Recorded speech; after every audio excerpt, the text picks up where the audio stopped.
Hello student. आज हम अंतःवृत्त की रचना से संबंधित जो है प्रश्न देखने वाले हैं। मैं हूं परमानंद पटेल। स्वागत है आपका आपके अपने चैनल पी.एन. पटेल क्लासेस पर। पिछले वीडियो में आपने परिगत वृत्त की रचना देखा था। इस बार जो है हम अंतःवृत्त की रचना करना देखेंगे। तो एक प्रश्न है, 6 सेंटीमीटर भुजा वाले एक समबाहु त्रिभुज के अंतःवृत्त की रचना कीजिए।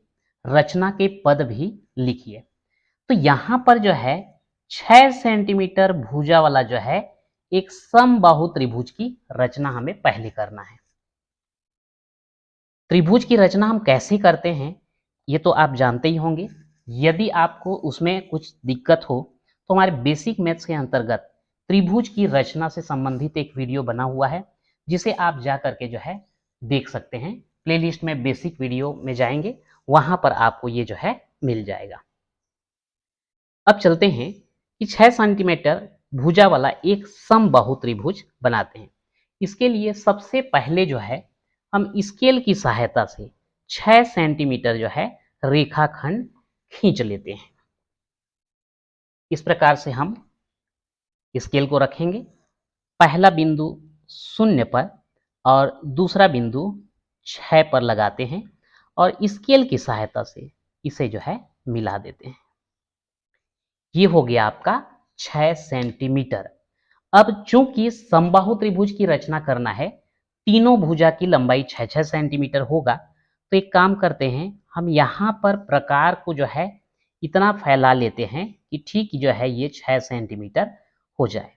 देख लीजिए, यहाँ पर ये रेखाखंड 6 सेंटीमीटर खींचा गया है। अब यहाँ पर प्रकार को हमने इस रेखाखंड के बराबर फैला लिया, तो ये भी 6 सेंटीमीटर हो गया। अब यहाँ पर इस बिंदु को रख करके नुकीले भाग को इस बिंदु में रखेंगे और ऊपर की जो है एक चाप काट देते हैं। ठीक इसी प्रकार ये दूसरे बिंदु में रख करके भी एक चाप काट देते हैं। दोनों चाप जहां पर एक दूसरे को काटेंगे, ये आपका एक बिंदु बन जाता है। इस बिंदु को हम नाम दे देते हैं ए, ये वाला हो जाएगा आपका बी और ये हो जाएगा सी। अब स्केल की सहायता से भुजा AC और यहाँ पर जो है भुजा AB को मिला देते हैं। तो ये हो गया आपका 6 सेंटीमीटर भुजा वाला एक समबाहु त्रिभुज। अब इसके बाद जो है हमको अंतःवृत्त की रचना करना है। इसके लिए हम क्या करते हैं, इन तीनों में से कोई भी दो कोण का अर्धक खींच लेते हैं। तो यहाँ पर सुविधा की दृष्टि से हम कोण B का एक अर्धक खींचेंगे और कोण C का जो है एक अर्धक खींचेंगे। सबसे पहले कोण C का अर्धक खींचने के लिए हम इसके नुकीला भाग को जो है C में रखते हैं और अपने हिसाब से जो है एक निश्चित चाप ले करके यहाँ पर ऐसा चाप काट देते हैं। ये चाप जो है BC और AC को जहां जहां पर प्रतिच्छेद करता है, वहां से पुनः एक एक चाप हम काटते हैं। इस प्रकार से ये दोनों जिस बिंदु पर प्रतिच्छेद कर रहे हैं, उस बिंदु को हम C से मिलाते हुए आगे की ओर ले जाते हैं। यहाँ पर ये जो रेखा प्राप्त होगा, ये कोण C का अर्धक कहलाएगा। जिस प्रकार से कोण C का अर्धक खींचा गया है, ठीक उसी प्रकार से कोण B का भी अर्धक खींचते हैं और इसके लिए भी वही प्रक्रिया अपनाया जाता है। यहाँ पर B में रख करके हम चाप काटेंगे। यहाँ पर ध्यान रखना, चाप जो है समान रहे, कम ज़्यादा न हो। यहाँ पर कैमरे का एंगल बदल जाएगा तो आपको समझ में नहीं आएगा, इसलिए मैं पेज को इधर उधर नहीं कर रहा हूँ। यहाँ पर रख करके फिर एक चाप काटिए। ठीक वैसे ही इस बिंदु में रख करके एक चाप काट दीजिए। अब दोनों का चाप सही ढंग से नहीं कटा है, तो पुनः यहाँ पर रख करके हम चाप को काट सकते हैं। इस प्रकार से ये पॉइंट हमको मिल रहा है। अब इस पॉइंट को जो है बिंदु B से मिलाते हुए हम आगे बढ़ा देते हैं। ध्यान रखिएगा, अंतःवृत्त की रचना में थोड़ा ज़्यादा दिक्कत आता है।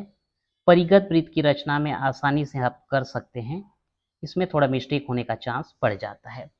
तो ये जो है इसको हम नाम दे देते हैं bx और इसको नाम दे देते हैं cy। ये दोनों एक दूसरे को इस बिंदु पर प्रतिच्छेद कर रहे हैं, इसका हम नामकरण कर देते हैं O। अब ये बिंदु O से ये जो भुजा BC है, इस पर जो है हम लंब डालते हैं, और इस पर लंब डालने के लिए हम क्या करेंगे, बिंदु O को केंद्र मानेंगे और इसको इतना फैलाते हैं कि हमको BC में जो है दो चाप जो है प्राप्त होने चाहिए, दो जगह जो है कटना चाहिए। ठीक है, मेरे हाथ की वजह से आपको दिख रहा है कि नहीं, थोड़ा सा कंफर्म करता हूं मैं। ठीक है, तो यहां पर रख करके जो है हम एक चाप इस तरफ काट देते हैं, दूसरा चाप जो है इस तरफ काट देते हैं। तो ये दो पॉइंट हमको प्राप्त हो गया, एक तो यहां पर और दूसरा यहां पर। ये जो चाप लिए हैं इसको बिना बदले फिर से हम इस बिंदु में रखेंगे, नीचे की ओर एक चाप काटेंगे, इस बिंदु में रखेंगे और नीचे की ओर चाप काटेंगे। ये दोनों जो है, दोनों चाप एक दूसरे को जहां पर काटते हैं उस बिंदु को हम चिन्हांकित करेंगे और इसको जो है O से मिलाते हुए आगे बढ़ा देते हैं। ये O से मिलाते हुए आगे बढ़ा दिए। तो यहां पर इसको हम ले लेते हैं M और इसको ले लेते हैं Z। ठीक है, अब यहां पर जो हमको OM प्राप्त हुआ है, ये OM जो है हमारे लिए त्रिज्या का काम करेगा और O जो है केंद्र का काम करेगा। तो अब यहाँ पे हम O को केंद्र मान लेते हैं और OM को त्रिज्या ले लेते हैं। मैं पेज को हटा रहा हूं ताकि आपको जो है वृत्त बना करके मैं दिखा सकूं। ये हो गया आपका OM। ठीक, अब यहाँ पर जो है एक वृत्त की रचना कर देते हैं जो इस त्रिभुज के तीनों भुजाओं को स्पर्श तो करेगा और अंदर अंदर जो है ये रहेगा।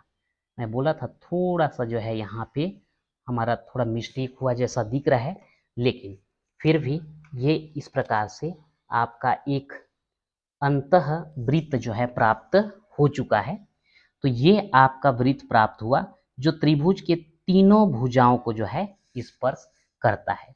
अब यहाँ पर जो है हमको लिखना होता है रचना के पद। तो रचना के पद में जैसा जैसा आप काम करते गए हैं वैसा ही आपको लिखना होगा। मैं यहाँ पर लिख नहीं रहा हूँ, लेकिन क्रम से आपको बता देता हूँ कि किस प्रकार से यहाँ पर जो है इसकी रचना किया गया है। सर्वप्रथम स्केल की सहायता से BC बराबर 6 सेंटीमीटर रेखाखंड खींचा गया। उसके बाद प्रकार की सहायता से 6 सेंटीमीटर त्रिज्या लेकर B को केंद्र मानकर एक चाप काटा। इसी प्रकार 6 सेंटीमीटर त्रिज्या लेकर C को केंद्र मानकर एक चाप काटा जो पूर्व चाप को बिंदु A पर प्रतिच्छेद करता है।